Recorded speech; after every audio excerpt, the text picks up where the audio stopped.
ಇಲಾಖೆಯಲ್ಲಿ ಸೇವೆ ಸಲ್ಲಿಸುವ ದಂಪತಿಗಳಿಗೆ ರಾಜ್ಯ ಸರ್ಕಾರ ಗುಡ್ ನ್ಯೂಸ್ ಕೊಟ್ಟಿದೆ. ಪತಿ ಅಥವಾ ಪತ್ನಿ ಸೇವೆಯಲ್ಲಿರುವ ಜಿಲ್ಲೆಗೆ ವರ್ಗಾವಣೆ ಕೋರಲು ಅವಕಾಶ ನೀಡಲಾಗಿದ್ದು, ಅಂತವರ ವರ್ಗಾವಣೆಯನ್ನ ಕಡ್ಡಾಯವಾಗಿ ಪರಿಗಣಿಸಿ ಅವರು ಕೋರಿದ ಜಿಲ್ಲೆಗಳಿಗೆ ವರ್ಗಾವಣೆ ಮಾಡಲು ಸೂಚನೆ ನೀಡಲಾಗಿದೆ. ಈ ಕುರಿತ ಮತ್ತಷ್ಟು ಮಾಹಿತಿ ಇಲ್ಲಿದೆ ನೋಡಿ. ಪೊಲೀಸ್ ಇಲಾಖೆಯಲ್ಲಿ ಸೇವೆ ಸಲ್ಲಿಸುವ ದಂಪತಿಗಳಿಗೆ ಗುಡ್ ನ್ಯೂಸ್. ಪತಿ ಅಥವಾ ಪತ್ನಿ ಸೇವೆಯಲ್ಲಿರುವ ಜಿಲ್ಲೆಗೆ ವರ್ಗಾವಣೆಗೆ ಅವಕಾಶ.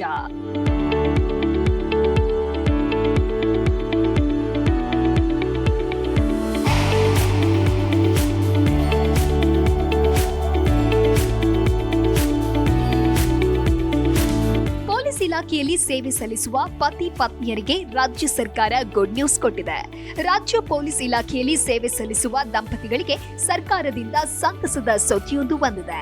7 ವರ್ಷಗಳ ಸೇವಾ ಅವಧಿಯನ್ನ ಪೂರ್ಣಗೊಳಿಸಿರುವ ಪೊಲೀಸ್ ಕಾನ್ಸ್ಟೇಬಲ್ ಪಿಸಿ ಮತ್ತು ಹೆಡ್ ಕಾನ್ಸ್ಟೇಬಲ್ ದರ್ಜೆಯ ಅಧಿಕಾರಿಗಳಿಗೆ ಅಂತರ್ ಜಿಲ್ಲಾ ವರ್ಗಾವಣೆಗೆ ಅವಕಾಶ ಕಲ್ಪಿಸಲಾಗಿದೆ.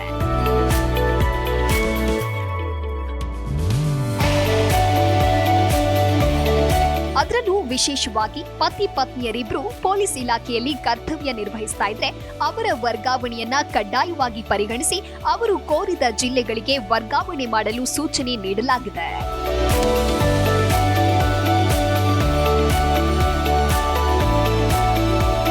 ಪೊಲೀಸ್ ಇಲಾಖೆಯಲ್ಲಿ ಸೇವೆ ಸಲ್ಲಿಸುವ ದಂಪತಿಗಳಿಗೆ ಅಂತರ್ ಜಿಲ್ಲಾ ವರ್ಗಾವಣೆಗೆ ಸಮ್ಮತಿ ನೀಡಲಾಗಿದ್ದು, ಈ ಕುರಿತು ಗೃಹ ಸಚಿವ ಡಾಕ್ಟರ್ ಜಿ ಪರಮೇಶ್ವರ್ ಅವರು ರಾಜ್ಯ ಪೊಲೀಸ್ ಮಹಾನಿರ್ದೇಶಕ ಎಂಎ ಸಲೀಂ ಅಹಮದ್ ಅವರಿಗೆ ಲಿಖಿತವಾಗಿ ಸೂಚನೆ ನೀಡಿದ್ದಾರೆ.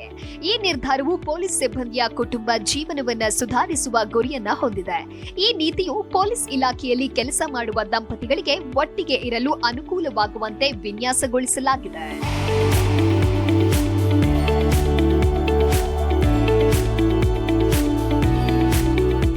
ಹಿಂದೆ ಪೊಲೀಸ್ ಕಾನ್ಸ್ಟೇಬಲ್ಗಳಿಗೆ ಅಂತರ್ ಜಿಲ್ಲಾ ವರ್ಗಾವಣೆಗೆ ಸ್ಪಷ್ಟವಾದ ನಿಯಮಗಳಿರಲಿಲ್ಲ.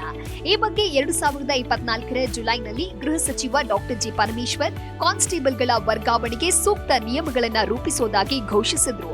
ಈ ಘೋಷಣೆಯನ್ನ ಈಗ ಜಾರಿಗೊಳಿಸಲಾಗಿದೆ. ಪತಿ ಪತ್ನಿಯರಿಬ್ರು ಒಂದೇ ಜಿಲ್ಲೆಯಲ್ಲಿ ಸೇವೆ ಸಲ್ಲಿಸಲು ಅವಕಾಶ ಕಲ್ಪಿಸುವ ಈ ನಿರ್ಧಾರವು ಕುಟುಂಬದ ಒಗ್ಗಟ್ಟನ್ನ ಕಾಪಾಡುವ ದಿಕ್ಕಿನಲ್ಲಿ ಮಹತ್ವದ ಕ್ರಮವಾಗಿದೆ.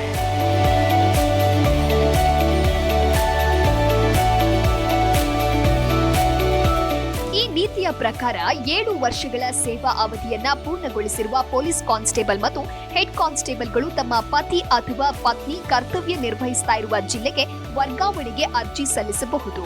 ಈ ಅರ್ಜಿಗಳನ್ನ ಕಡ್ಡಾಯವಾಗಿ ಪರಿಗಣಿಸಿ ಆಡಳಿತಾತ್ಮಕ ಸಾಧ್ಯತೆಗಳಿಗೆ ಒಳಪಟ್ಟಂತೆ ಕೋರಿದ ಜಿಲ್ಲೆಗೆ ವರ್ಗಾವಣೆ ಮಾಡಲಾಗುವುದು. ಈ ನಿರ್ಧಾರವು ಕರ್ನಾಟಕ ರಾಜ್ಯ ಪೊಲೀಸ್ ಇಲಾಖೆಯ ವರ್ಗಾವಣೆ ವಿಶೇಷ ನಿಯಮಗಳು 2022ರ ಚೌಕಟ್ಟಿನಲ್ಲಿ ಬಂದಿದ್ದು, ಇದು ಸಿಬ್ಬಂದಿಯ ಕಲ್ಯಾಣಕ್ಕೆ ಒತ್ತು ನೀಡುತ್ತೆ.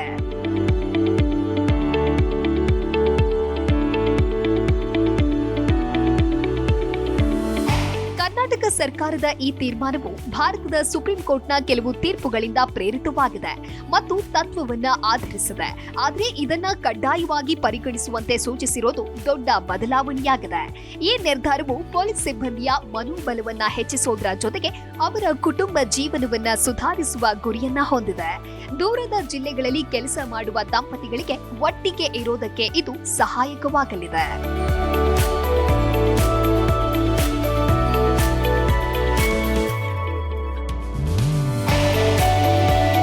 ಈ ನೀತಿ ಕುಟುಂಬದ ಒಗ್ಗಟ್ಟಿಗೆ ಆದ್ಯತೆ ನೀಡುವ ದೃಷ್ಟಿಯಿಂದ ರೂಪಿತವಾಗಿದೆ.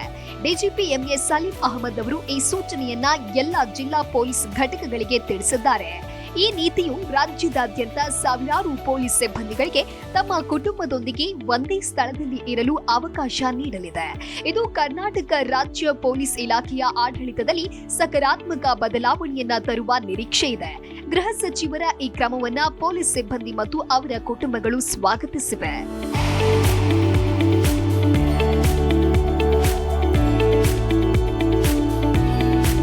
Desk bureau Zee Kannada news.